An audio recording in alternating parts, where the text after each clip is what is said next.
Some musicians will say never take $100 gigs, but is not taking $100 gigs robbing you of some of your biggest opportunities? Let's talk about it. Here's an unpopular opinion. It's not even an opinion, it's my story. But some of my biggest opportunities were born out of gigs that really didn't pay much of anything at all. Sometimes not even gas money. So in this video, I'm going to give you just some of my ideas about when it makes sense to take $100 gigs and when it doesn't. So for a second, let's reframe this and talk about something we can all understand. Most of us have had straight gigs, regular jobs at one point or the other. And so let's talk about just getting out of high school. Maybe you don't go to college right away. You don't get a trade or anything, but you go join the workforce, right? Or if you do get a trade, or you get an opportunity and you need to do an internship. That's a better example. Well, traditionally, internships don't really pay anything. They either don't pay anything at all or they're really low paying. But people take those internships for the experience, the skills, and more importantly, for the network. And a $100 gig can work in the same way. If I'm to be honest, some of the most valuable jobs and opportunities, I'm not even talking about music, came from jobs that didn't pay anything. How many people do you know just go like straight out of school into six figures? It happens sometimes, but that's few and far between. But the most valuable jobs that I personally have had, I've made contacts and connections and built networks that led to bigger paying opportunities. Those opportunities and being in those rooms and in those spaces led to other opportunities. And even in those spaces, sometimes somebody might ask you to do a solid, hey, do this, or, can you do this or that? And you got to kind of weigh the opportunity cost within this. So when does it make sense to take a $100 gig? You may have heard of the gig triangle, the music, the money, and the hang. Well, let's dive a little bit deeper into that. Strategic networking. If the right people are in the room, fellow musicians who may know other people, potential collaborators, then taking a $100 gig is definitely worth it. I can't tell you how many opportunities, big paying opportunities I've had just off of being, hey man, can you do this gig? It's a bunch of tunes already. Just show up and play, pay $75. What else am I doing that night? Nothing.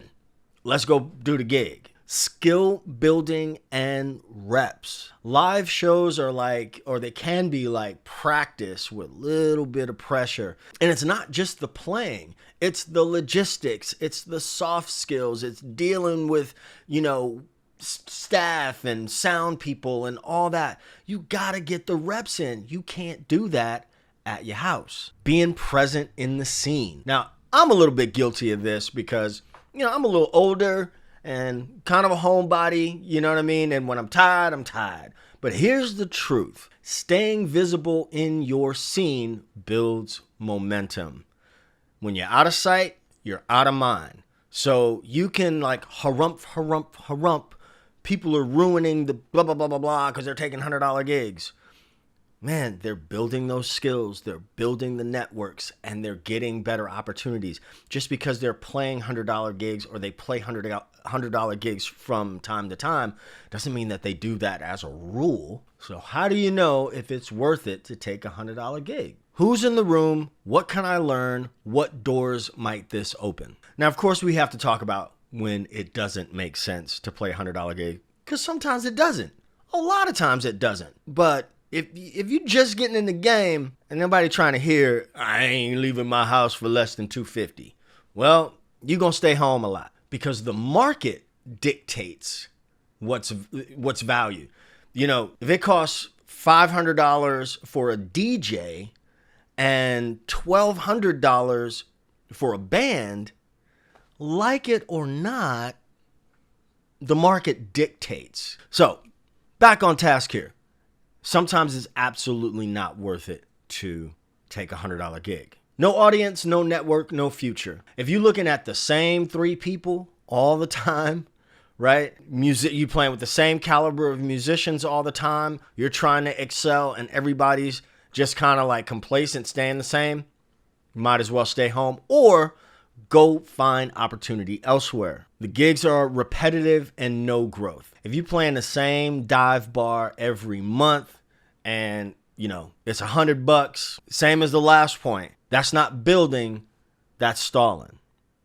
But while we're here, let's say you're playing that gig and the gig is only $100, $150, something like that.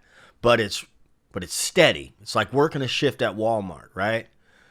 And every week or every other week, you get challenged with a whole new set of songs. A lot of improv, all kinds of things, right? Would it be worth it? Maybe. Let's talk about burnout and exploitation. If the prep, the travel, and the stress outweigh any of those things, don't take the gig. It's okay to professionally say no. Now, before we move on, I do want to quote a friend of mine who is a well-known singer, tours all over the world, really well-known. I didn't get her permission to quote her, and I was going to say something about someone else that she's connected to, but I don't want to give it away. She would probably stand on it, but since I did not get permission to quote her, I'm not going to tell you her name, but I do want to share with you something that she said. I'm cut from the cloth of giving the same effort regardless of the pay. Having said that, I don't take many $100 gigs anymore. But if I do, they get the same, her name, as the $2,500 gig. If you can't or aren't willing to put forth the effort, decline it. But that's just me, shrug emoji. And my response was, and you know why you don't take many $100 gigs anymore, why I think at least, is because you took those low-paying gigs, brought the effort, built the reputation, which led to the ability to choose. Now, I get a little bit of a chuckle when people kind of stand on their soapboxes and say, well, I don't leave my house for less than $2,500. It's because they stay home a lot. Remember what I said about the market earlier?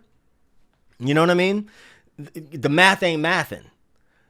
The math ain't mathin', which would lead me to my next point. And this is the part that is, I think, tough for a lot of musicians to come to grips with, because it to some people it says that you haven't made it, right? Times are different. The world is different. The economy is different. But you have to have multiple income streams, whether that be teaching, producing, a job that is completely unrelated to music, YouTube. There's money to be made on the internet, right?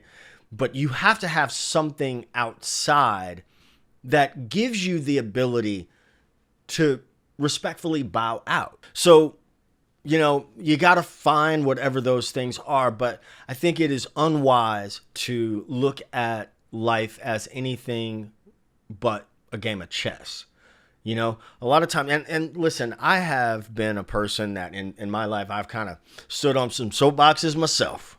However, what I've learned, sometimes the hard way, I can be transparent about that, is that more often than not, it is not at all about the thing that you're doing right this minute.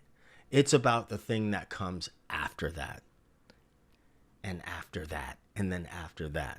Okay? There's ways to navigate and play chess ethically without sacrificing your morals or doing other people dirty. There's ways of doing that. But life is often there's a lot more gray areas than it is black and white. That's just my opinion. So the next time somebody says to you, never take a $100 gig, I want you to ask yourself, what is the long game? The long game for you, not for them, for you. That $100 gig just might be the thing you need to buy your way into a room you want or need to be in. Look, I want to know, Have you had low-paying gigs that led to bigger opportunities, more money, even outside of music? What jobs have you had that you learned a bunch of skills? People took notice of you. You'd be surprised at the opportunity. I used to keep YouTube sort of a secret out of my other lives, right? But opportunities, even non-music related opportunities, have come from having a YouTube channel. So I want to know your story. Leave them in the comments below. Let's keep the dialogue going and building a stronger music community. I'm gonna catch you in the next video. Remember, it ain't rocket science, it's pocket science.